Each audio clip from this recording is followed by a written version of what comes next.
If you have ever been cut off in traffic, tailgated at 80 miles an hour, or had someone honk at you the exact millisecond the light turned green, there is a very good chance the car behind you had a blue and white roundel on the hood. And today, we are going to talk about why. Because BMW does not just make cars. BMW makes a personality type. And depending on which model you drive, the car community already has a very specific opinion about you before you even open your mouth. Let's get into it. Number 1. The 3 Series. The gateway drug. The car that launched 1,000 midlife realizations. If you drive a 3 Series, you are statistically the most likely person in any given parking lot to consider yourself a driving enthusiast, even if the last time you actually pushed the car was merging onto the highway on a Tuesday morning. The 3 Series is the car that people buy when they want to say, "I care about driving," without actually having to prove it at any track day. It is sharp, it is well balanced, it is genuinely a great machine, and it has been absolutely destroyed by its own fan base. Because somewhere along the way, the 3 Series became the car of the guy who reads one car magazine article and immediately starts saying things like, "It is the ultimate driving machine, bro." No passenger in the history of that car has ever asked to hear that sentence. The 3 Series driver is also, statistically, the most likely person to tailgate you on the freeway while wearing Ray-Bans. Not because they are in a hurry, just because they can. Inside, they probably have a gym bag in the back, a protein shaker in the cup holder, and an Uber Eats bag from 3 days ago on the passenger floor. But the driving position is perfect, and they know it, and they will tell you. Number 2. The 5 Series. The 5 Series driver is the 3 Series driver after a promotion and a divorce. Same energy, different zip code. This is the car of the guy who has stopped trying to convince you he is a car person and has started trying to convince you he is a success story. The 5 Series is aspirational in a very specific, almost painful way. It says, "I made it to a price point that impresses people who do not know what a 7 Series costs." 5 Series drivers are almost always wearing a dress shirt with the top button undone. They take calls on speakerphone in the car. They use the word synergy without irony. They have a LinkedIn profile that describes them as a thought leader in something you did not know required thought leadership. And yet the 5 Series is a genuinely excellent car.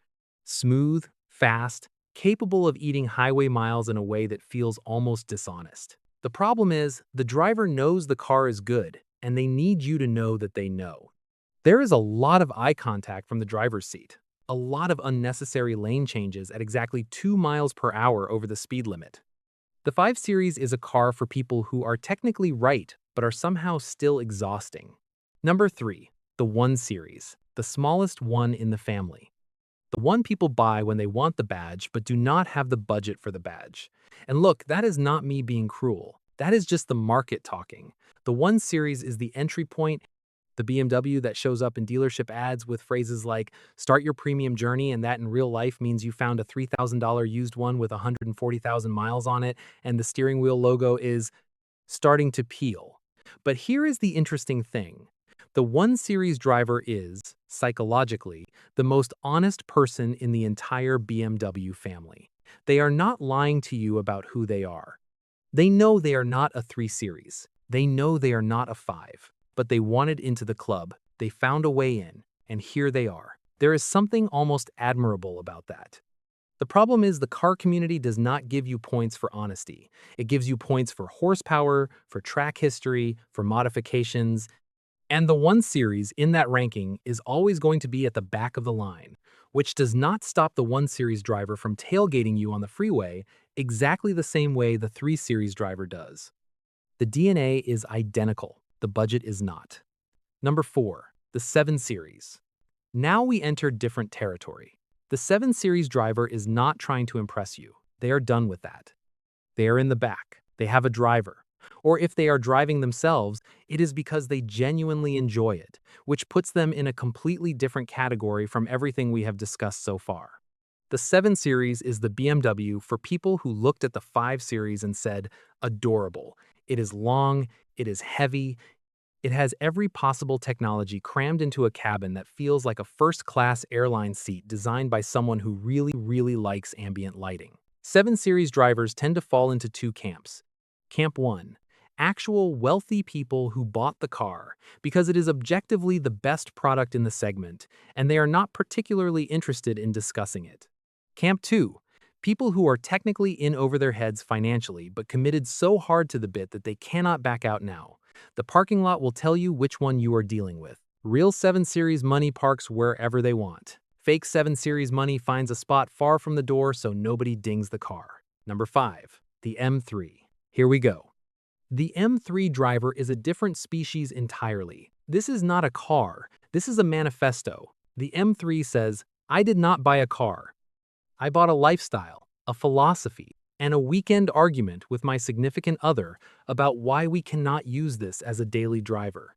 And yet most M3s are daily drivers. Because the M3 driver is the person who read every spec sheet, watched every review, memorized every 0 to 60 time, talked about buying one for 4 years, and then finally bought one and immediately became unbearable at dinner parties. Not because they are a bad person, but because they are so deeply, genuinely passionate about this machine that they physically cannot stop talking about it. The M3 is the car of the guy who knows the difference between oversteer and understeer, can tell you the exact horsepower figure down to the decimal, and has very strong opinions about the manual transmission that you are not going to be able to avoid hearing. Somewhere around the 2021 model year, the M3 also became the center of one of the greatest automotive controversies in recent memory: the front grille, the kidney grills, massive, enormous, aggressively vertical. The internet lost its mind.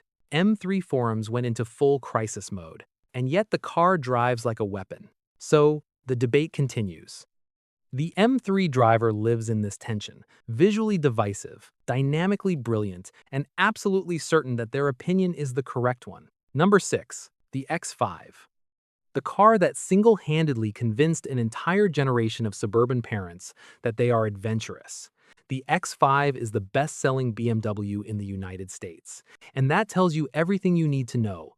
This is not a driver's car. This is a lifestyle car, a school-run car, a Whole Foods parking lot car. The X5 driver is not thinking about the Nürburgring. They are thinking about whether the third-row seats are up and whether the panoramic sunroof is going to confuse the dog again. And look, there is absolutely nothing wrong with that. The X5 is a genuinely capable, genuinely comfortable machine. It is just that BMW spent decades building its reputation on the phrase ultimate driving machine.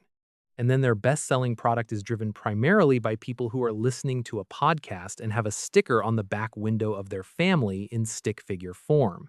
The X5 driver and the 3 Series driver do not acknowledge each other in parking lots. It is an unspoken rule. They are from different tribes. One bought the badge for the driving. One bought it for the badge. The car community knows who is who. Everyone knows who is who. Number 7. The M2. The sleeper. The car that the actual enthusiasts quietly moved to when the M3 got too big, too heavy, too computerized, and too controversial with the grille situation. The M2 is small, compact, almost unpretentious by BMW standards, which, in BMW terms, means it is still extremely aggressive, but at least it fits in a normal parking space. M2 drivers are the contrarians of the BMW world. They will tell you the M2 is the last real BMW. They will say this with conviction. They will say it at every possible opportunity. They are not wrong. Exactly, the M2 is genuinely raw, genuinely driver-focused, genuinely the car for someone who actually wants to feel the road and not just know about it theoretically. But M2 drivers have also developed a kind of superiority complex within the BMW community that is remarkable to witness. They look at M3 drivers the way M3 drivers look at X5 drivers. It is a perfect hierarchy of automotive condescension, and everyone inside it thinks they are at the top. Number 8. The i4M50, the electric one.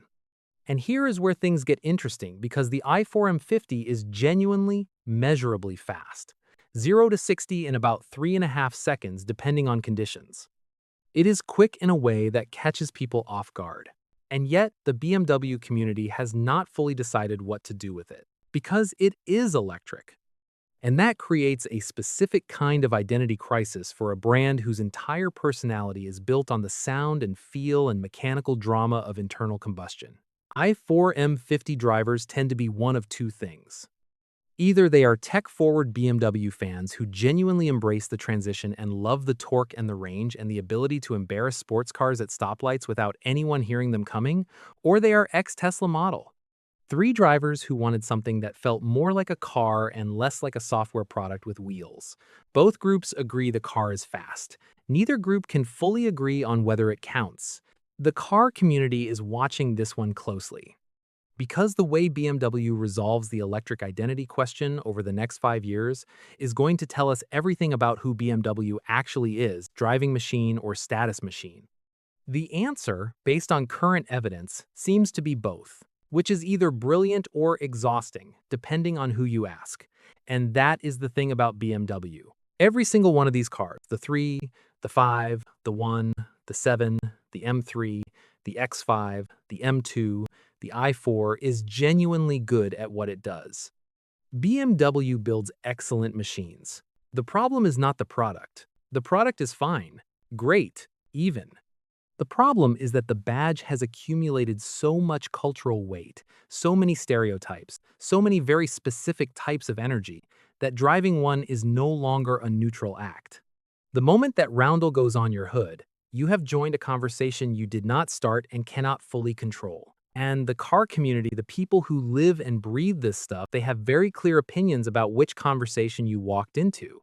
They have seen enough parking lot behavior, enough highway antics, enough forum arguments to know exactly what each model means. Not about the engineering, about the person. So, which one are you?